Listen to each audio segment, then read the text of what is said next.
আসসালামু আলাইকুম। বিসমিল্লাহির রহমানির রহিম। জিলহজ মাসের ফজিলত ও আমল।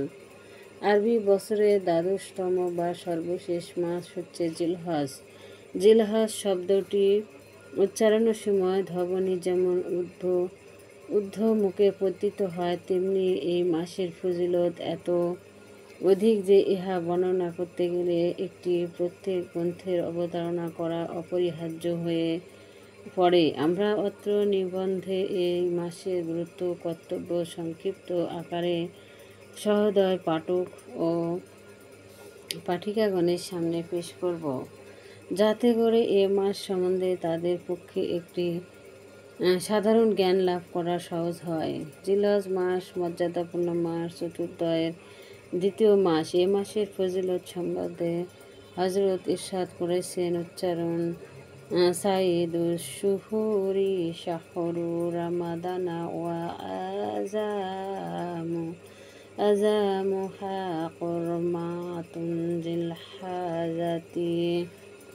অর্থাৎ 12 মাসের জন্য সর্দার হচ্ছে রমজান মাস এবং তন্ময় জিলহজ মাসের শ্রেষ্ঠতম ও বুজরুগি সবচেয়ে বেশি। এই হাদিস দ্বারা দুটি দিকের সুস্পষ্ট পরিচয় সহজেই লাভ করা যায়। প্রথমত, রমজান মাস যদিও সর্দারের মতবা লাভ করেছে,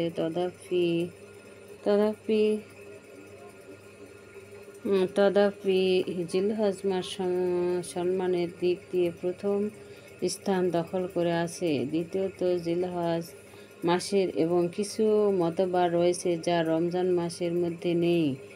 এই তথ্যকে পরিষ্কারভাবে অনুধাবন করতে হবে। নিম্নে বর্ণিত হাদিসটির প্রতি গভীরভাবে তাকাতে হবে। হযরত নবী করিম সাল্লাল্লাহু ইরশাদ করেছেন, হে আদম সন্তান, করুণাময় আল্লাহর পাক জিলহজ মাসকে অত্যন্ত মতবা ও ফজিলতের অধিকারী করে সৃষ্টি করেছেন।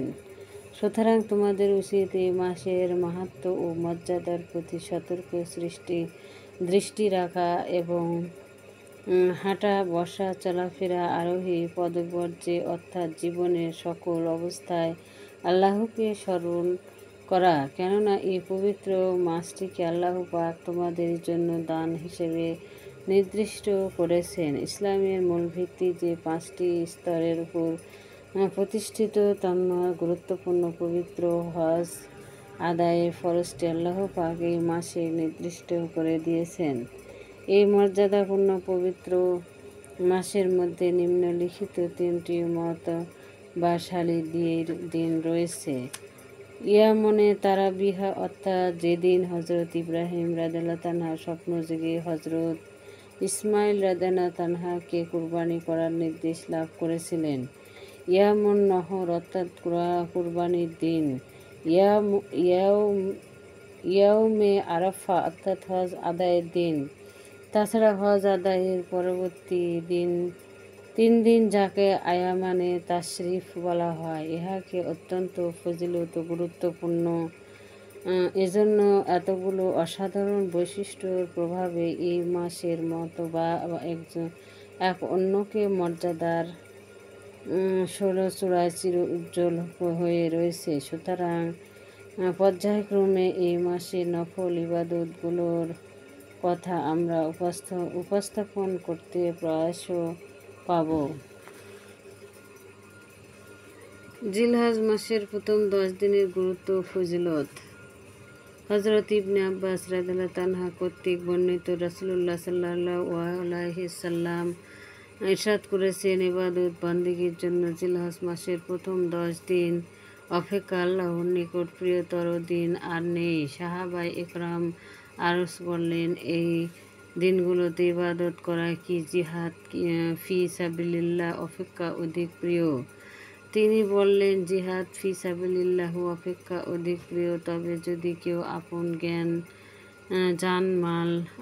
জানমাল নিয়ে জিহাদের উদ্দেশ্যে বের হয় এবং সবকিছুই আল্লাহর রাস্তায় বিসর্জন দেয়, হযরত জাবের রাদিয়াল্লাহু তাআলা থেকে বর্ণিত রাসূলুল্লাহ সাল্লাল্লাহু আলাইহি ওয়াসাল্লাম ইরশাদ করেন, ইবাদতের জন্য আল্লাহ তাআলা আল্লাহর নিকট জিলহজ মাসের প্রথম 10 দিনের চেয়ে শ্রেষ্ঠ দিন আর নেই। আরজ করা হলো, আল্লাহর রাস্তার জিহাদও কি?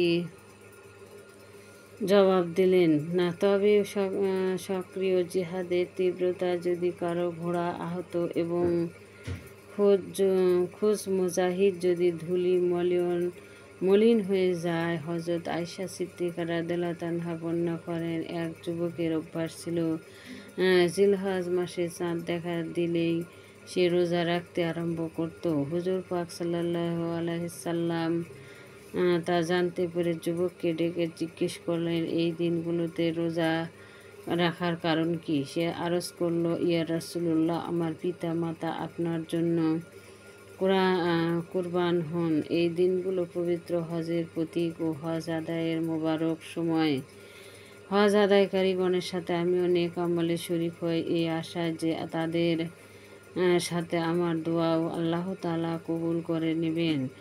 এত এত এত দশ শ্রবণে হুজুর পাক সাল্লাল্লাহু আলাইহি ওয়াসাল্লাম ইরশাদ করলেন, তোমার একটি রোজার বিনিময়ে 100 গোলাম আজাদ করার, 100 উট আল্লাহর রাস্তায় দান করার এবং জিহাদের সামনে ভরপুর 100 ঘোড়া জিহাদের জন্য দেওয়ার সওয়াব রয়েছে। তন্মধ্যে 8 জিলহজ ইয়াউমুত তারবিয়া এবং রোজার বিনিময়ে 1000 গোলাম আজাদ করা, 1000 উট দান করা এবং সামান্য জিহাদের জন্য 1000 ঘোড়া দান করা সমতুল্য সওয়াব রয়েছে। আবারও 9 জিলহজ ইয়ামুল আরাফা এর রোজার বিনিময়ে 2000 গোলাম আজাদ করার, 2000 উট দান করার, এই জিহাদে সামান্য সহ 2000 ঘোড়া দান করার সওয়াব রয়েছে। হাদিস শরীফে আরও বর্ণিত হয়েছে, রাসূলুল্লাহ সাল্লাল্লাহু আলাইহি ওয়াসাল্লাম ইরশাদ করেছেন, আরাফার দিনে 9 জিলহজ রোজা 2 বছর রোজা রাখার সমতুল্য, আর আশুরা 10 মুহররম এই রোজার 1 বছর রোজা রাখার সমতুল্য।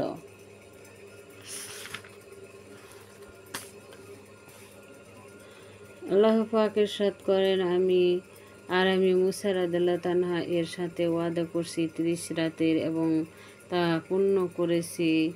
আরও 10 দ্বারা মুফাসসিরগণ বলেন, সেই 10 ছিল জিলহজ মাসের প্রথম 10 দিন। হযরত ইবনে মাসউদ রাদিয়াল্লাহু তাআলা হতে বর্ণিত, আল্লাহ তাআলা দিনসমূহের মধ্যে হতে 4টি মাসসমূহের মধ্যে হতে 4 নারীদের মধ্যে হতে 4 জন সর্বপ্রথম যারা জান্নাতে প্রবেশ করবে তাদের মধ্যে হতে 4 জন এবং স্বয়ং জান্নাত যে সকল নেক বান্দাদের প্রত্যাশী তাদের মধ্যে হতে 4 জন নির্বাচন করেছেন এবং বিশেষ মর্যাদা দান করেছেন। সেগুলো হচ্ছে জুম্মার দিন, আরাফার দিন, ঈদুল আজহার দিন, ঈদুল ফিতরের দিন।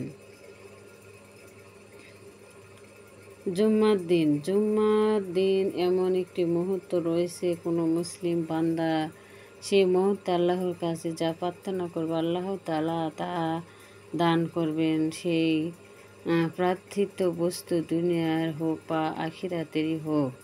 আরাফার দিন যে দিনটিতে পবিত্র হজ অনুষ্ঠিত হয়, আরাফার দিন যখন উপস্থিতি হয়, আল্লাহ তাআলা ফেরেশতাদেরকে বলেন, হে ফেরেশতারা, তোমরা দেখো আমার বান্দারা উপস্থিত হয়েছে। ধূলি মলিন অবস্থায় তাদেরকে আগোছালো আমার জন্য তারা ধন মাল খরচ করেছে।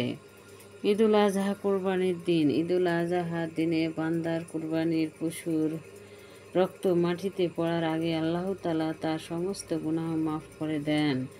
ঈদুল ফিতরের দিন। রমজান মাসে রোজা রাখার পর ঈদুল ফিতরের নামাজ আদায়ের উদ্দেশ্যে লোকজন যখন বের হয়, তখন আল্লাহ তাআলা ফেরেশতাগণকে সম্বোধন করে বলেন, প্রত্যেক শ্রমিক শ্রমদানের পর পারিশ্রমিক চেয়ে থাকে।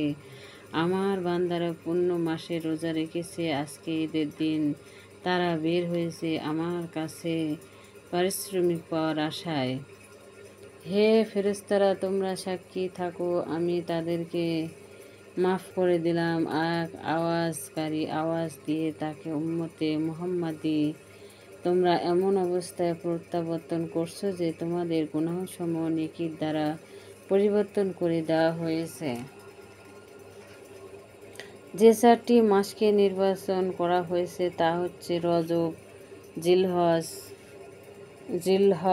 রজব, জিলকদ, জিলহজ ও মহরম।